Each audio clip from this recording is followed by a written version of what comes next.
রাষ্ট্রীয়ভাবে জাকাত আদায় এবং বন্টন বাংলাদেশকে দারিদ্র্যমুক্ত করা সম্ভব। বাংলাদেশের জনগণের রাষ্ট্রীয়ভাবে জাকাত আদায় করতে না পারলে তা রাষ্ট্রের ব্যর্থতা।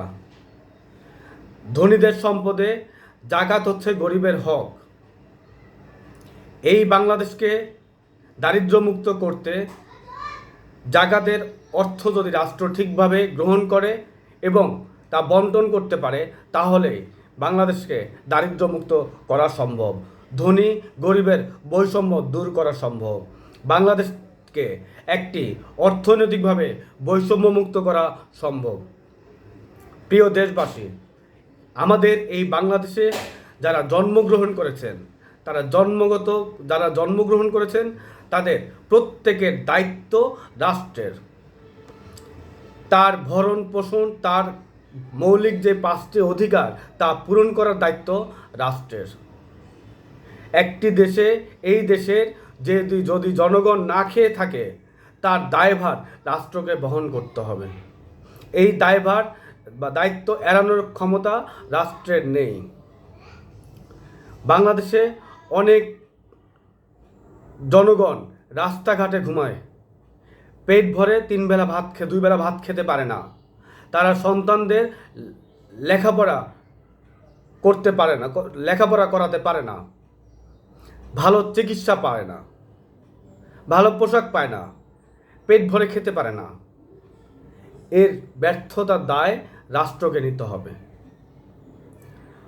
মহান আল্লাহ রাব্বুল আলামিন ধনী গরিবের বৈষম্য দূর করার জন্য জাকাতের ব্যবস্থা করতে বলেছেন। জাকাতের ব্যবস্থা করেছেন, বলেছেন ধনীদের অংশ সম্পদে গরিবের হক হচ্ছে জাকাত। এটা যদি রাষ্ট্র ঠিকভাবে গ্রহণ করতে পারে এবং বন্টন করতে পারে, তাহলে এই বাংলাদেশে ধনী গরিবের যে বৈষম্য তা দূর হবে এবং বাংলাদেশকে দারিদ্র্যমুক্ত করা যায়। বিগত সময়ে বাংলাদেশের যতগুলো দল ক্ষমতায় ছিল, একক এবং জোটগতভাবে যারাই ক্ষমতায় ছিল, তারা কেউ জনগণের দারিদ্রতা দূর করতে চায়নি। তারা ধনী এবং গরিবের মধ্যে যেই বৈষম্য, যেই সম্পদের যে বৈষম্য, যেই দারিদ্রতা, তা দূর করতে চায়নি। বাংলাদেশের কোনো সরকার বিগত সময়ে যারাই ক্ষমতায় ছিল, যেই বৈষম্য দূর করার কথা বলে সরকার যারা ক্ষমতায় গিয়েছিল, প্রত্যেক সরকার বলেছে যে বৈষম্য দূর করবে ক্ষমতায় গিয়ে, কিন্তু তারা সেই বৈষম্য দূর করেনি। তারা বৈষম্য দূর করেনি দারিদ্র্যের। যারা ক্ষমতায় ছিল তারা সব সময় যারা ধনী তারা যেন আরও ধনী হয়, যাদের সম্পদ আছে তারা যেন আরও সম্পদশালী হয়, এবং যারা গরিব তারা যেন আরও গরিব হয়, তারা যেন আরও নিঃস্ব হয়, সেই ব্যবস্থা তারা রাষ্ট্রে প্রচলন করেছিল, সেই ধারা অব্যাহত রেখেছিল। আর এই কারণে একটা শ্রেণী সম্পদের পাহাড় করেছে, আর একটা শ্রেণী গরিব হতে হতে নিঃস্ব হয়ে গেছে।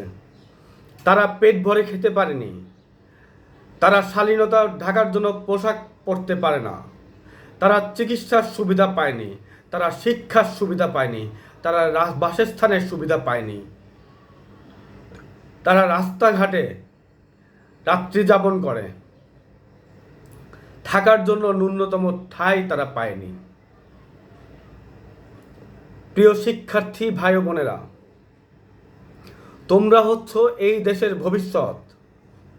এদেশের জনগণ এই দেশ যতবার অন্ধকারের দিকে ধাবিত হয়েছে, এদেশের জনগণের যতবার দেওয়ালে পিঠ থেকে গেছে, তোমরা তাদেরকে ততবার উদ্ধার করেছ। যতবার অন্ধকারের দিকে দেশ এগিয়ে গেছে, তোমরা ততবার অন্ধকারের থেকে আলোর দিকে দেশকে নিয়ে গেছো। এদেশের জনগণের যখন দেয়ালে পিঠ থেকে গেছে, তোমরা তখন তাদের সামনে এসে দাঁড়িয়েছ।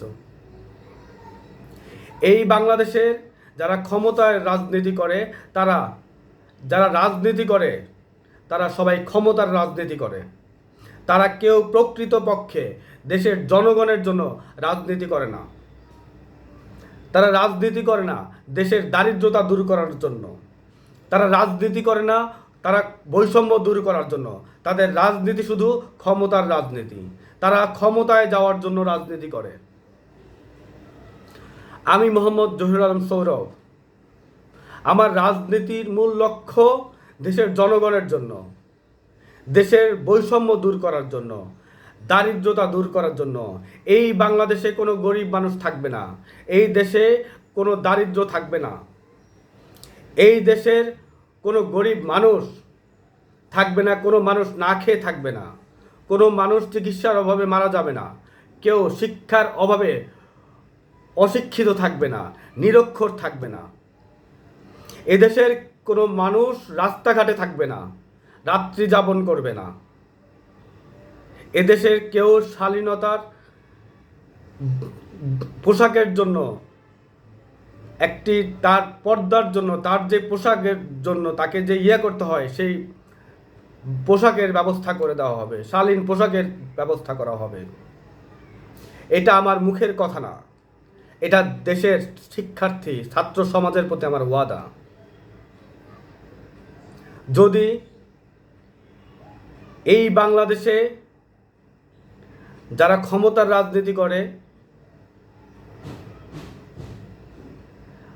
আর দেশের জনগণ তাদের ন্যূনতম মৌলিক অধিকার তারা পূরণ করতে পারে না, প্রিয় শিক্ষার্থী ভাই বোনেরা, আমি আপনাদের সামনে বলতে চাই, এই বাংলাদেশে দারিদ্রতা দূর করব। এই বাংলাদেশে একটি সুষ্ঠুভাবে রাষ্ট্রীয়ভাবে জাকাত আদায় করা হবে এবং রাষ্ট্রীয়ভাবে একটি নিয়মের মাধ্যমে জাকাত বন্টন করে দারিদ্র মুক্ত করা হবে। এই বাংলাদেশে কেউ গরিব থাকবে না। এই বাংলাদেশে জাকাতের সুষ্ঠু বন্টনের মাধ্যমে ইনশাল্লাহ দারিদ্র মুক্ত করব। আপনাদের কাছে এটা আমার ওয়াদা। দেশের শিক্ষার্থী ছাত্র সমাজ এবং যুব সমাজের প্রতি আমার আহ্বান, তোমরা সকলেই দেখেছো বিগত সময়ের রাজনৈতিক দলগুলোকে, দেখেছো বিগত সময়ের নেতৃত্বকে। তোমাদেরকে আমি আহ্বান জানাচ্ছি, এই নেতৃত্বকে যারা নেতৃত্ব বিগত সময়ে দেখেছো, যে সকল রাজনৈতিক দল ছিল, তাদেরকে প্রত্যাখ্যান করতে হবে। কারণ তারা জনগণের জন্য রাজনীতি করে না, তারা ক্ষমতার জন্য রাজনীতি করে। আমি তোমাদেরকে আহ্বান জানাই যে আমার পাশে দাঁড়ানোর জন্য। আমরা এই বাংলাদেশকে দারিদ্র মুক্ত করব, এই বাংলাদেশকে একটি শক্তিশালী এবং সুখী বাংলাদেশ হিসেবে গড়ে তুলব, যে এই বাংলাদেশের সকল জনগণ সমান অধিকার পাবে, রাষ্ট্রীয় সুযোগ সুবিধা প্রত্যেক নাগরিক পাবে, প্রত্যেক পরিবার পাবে। প্রতিটা আগামী বছর আমাদের আগামী ভবিষ্যৎ প্রজন্ম রাষ্ট্রীয় সুবিধা তাদের জন্য আমি নিশ্চিত করব। সবাই ভালো থাকবেন, সুস্থ থাকবেন। আল্লাহ হাফেজ। আসসালামু আলাইকুম।